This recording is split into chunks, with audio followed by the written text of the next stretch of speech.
Hello friends, आज हम करेंगे बीसीए थर्ड सेमेस्टर का क्वेश्चन। एक है कॉम्प्लेक्स नंबर में से ये क्वेश्चन कि इस वैल्यू को पोलर फॉर्म में कन्वर्ट करो। आल्सो इसका क्या आर्ग्यूमेंट और मॉडुलस और आर्ग्यूमेंट भी हमने फाइंड आउट करना है। ठीक है, तो इसमें हम कैसे करेंगे। सबसे पहले लेट करो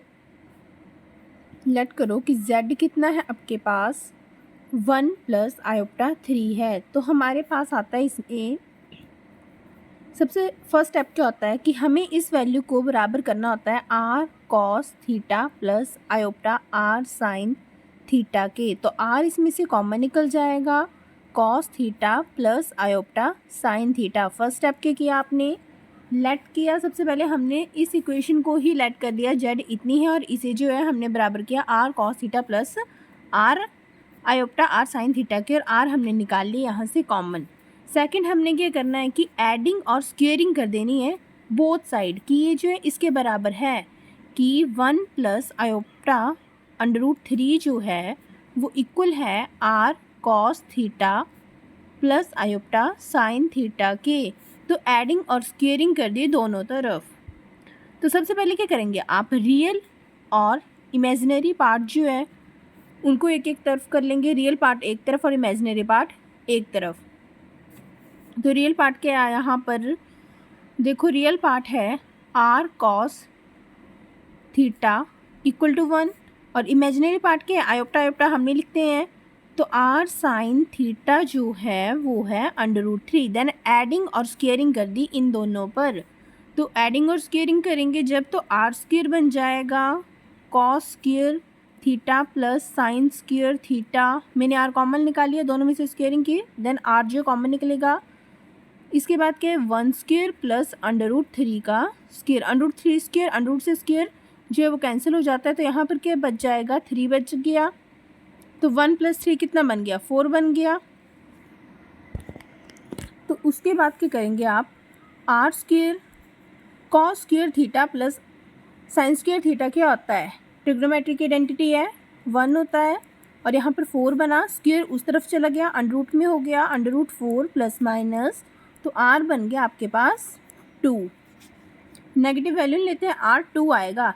देन अब हम देखेंगे, हमने आर्ग्यूमेंट भी निकालनी है इसमें। तो वो किस तरह से निकलेगी, एक आपके पास टेबल होता है कि हाँ पहले हम देखेंगे कि कौन से क्वाड्रेंट में ये बिलोंग कर रहा है।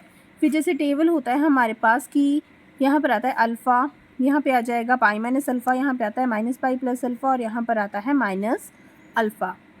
तो अब इसे हम किस तरह से निकालेंगे, यहाँ से r cos theta equal to 1 है। चलो इसे इक्वेशन नंबर 2 दे दो, ऊपर फर्स्ट इक्वेशन आ जाएगी जो भी हमने लेट की है। देन ये आ गई इक्वेशन नंबर 3। तो यहाँ से हम cos थीटा और sin थीटा की हम वैल्यू निकालेंगे। तो cos थीटा किस तरह से बन जाएगा, हमारे पास क्या है, इक्वेशन नंबर 2 है हमारे पास r cos theta equal to 1 है। cos थीटा की वैल्यू क्या आ जाएगी, 1/r आ जाएगी, आ गया। देन साइन थीटा की वैल्यू किस तरह से निकलेगी, r sin थीटा कितना है, √3 है। तो साइन थीटा की वैल्यू हमारे पास निकल जाएगी √3/r। और r के आपके पास अभी हमने निकाला, r कितना है, 2 है। तो हम लिखेंगे कि cos थीटा जो है हमारे पास 1/2 है और साइन थीटा जो है वो हमारे पास √3/2 है। अब आपको ट्रिग्नोमेट्री का टेबल आता होगा, ये आपने पिछली छोटी क्लासेस में भी पढ़ा है, 8, 9, 10th में। तो ट्रिग्नोमेट्री के टेबल में आप देखोगे कि cos थीटा 1/2 कहाँ पर होता है और साइन थीटा √3/2 कहाँ पर होता है। तो साइन थीटा होता है 1/2, 1/√2, √3/2 और cos थीटा में √3/2 यहाँ पे 1/√2, 1/2, 45 डिग्री, 60 डिग्री एंड 30 डिग्री। तो हमारे पास cos थीटा 1/2 कहाँ पर आया, ये है cos थीटा 1/2 आया यहाँ पर 60 डिग्री पर, और साइन √3/2 भी कहाँ पर है, 60 डिग्री पर। तो 60 डिग्री को हम किससे क्या बोलते हैं, 60 डिग्री होता है π/3। ठीक है, तो अब हमने जो है वो देखना है ये कौन से क्वाड्रेंट में बिलोंग कर रहा है। cos थीटा साइन थीटा क्या है, पॉजिटिव है। यहाँ पे क्या होता है, after school to college all positive होंगे, साइन और कॉसिकेंट पॉजिटिव होंगे, अदर नेगेटिव होगा। यहाँ पर टेन और कॉट पॉजिटिव होंगे, अदर नेगेटिव। यहाँ पर कॉस और सीकेंड पॉजिटिव होते हैं, अदर नेगेटिव होते हैं। तो हमें क्या बोला है, हमें दोनों पॉजिटिव चाहिए, मतलब ऑल पॉजिटिव है। तो थीटा लाई कर रहा है हमारे पास फर्स्ट क्वाड्रेंट में, और थीटा अगर फर्स्ट क्वाड्रेंट में लाई करे तो मैंने बोला कि यहाँ पर क्या होता है, अल्फ़ा होता है, कि थीटा इक्वल टू अल्फ़ा होता है। तो यहाँ पे हम बोलेंगे कि थीटा जो हमारा अल्फ़ा है। अब क्या वैल्यू आई आपकी थीटा की, π/3, जो भी हमने बोला कि 60 डिग्री पर π/3 आ रहा है। तो थीटा इक्वल टू अल्फ़ा, तो थीटा कितना बन जाएगा, π/3। ये निकल गया आपके पास आर भी और थीटा भी, मॉडुलस आर्गुमेंट आपके पास दोनों आ चुके हैं। देन हमें बोला है कि इसमें हमने क्या करना है, इसको पोलर फॉर्म में कन्वर्ट करना है।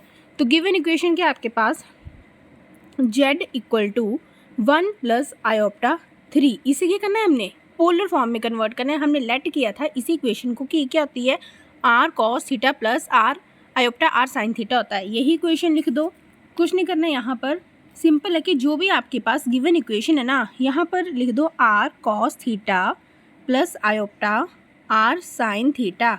अब यहाँ पर क्या करेंगे, r और थीटा की वैल्यू जो हमने निकाली है, मॉडुलस और आर्ग्यूमेंट, वो इसमें पुट करवा देने हैं। तो r कितना निकला है, 2 निकला है, और थीटा कितना निकला है, थीटा इक्वल टू अल्फ़ा π/3, तो ये निकला है π/3। तो देखो इसे हम किस तरह से करेंगे, हमने बोला r cos theta plus i/r sin theta कितना है, z इक्वल टू 1 + i/√3, यही है। r हमारे पास है 2, कोस थीटा कितना है, यहाँ पर थीटा है, कोस थीटा कितना है π/3 प्लस i/r sin थीटा कितना है π/3। तो ये हमारे पास निकल गया z इन पोलर फॉर्म।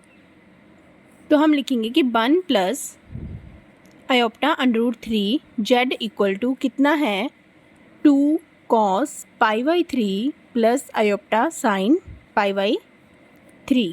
तो ये आपके पास क्वेश्चन हो गया। तो आप लिख दोगे एंड में कि कॉम्प्लेक्स नंबर ये जो है वो जो है रिप्रेजेंट कर रहा है 2 और π/3 को, कि हमारे पास मॉडुलस आर्ग्यूमेंट क्या है, यही आ रहे हैं। तो जो भी हमारे पास गिवन कॉम्प्लेक्स नंबर था z इक्वल टू 1 + i/√3, वो क्या कर रहा है, रिप्रेजेंट कर रहा है 2, π/3 को। अगर आपसे पोलर फॉर्म पूछा है तो आप यहाँ तक क्वेश्चन कंप्लीट करेंगे।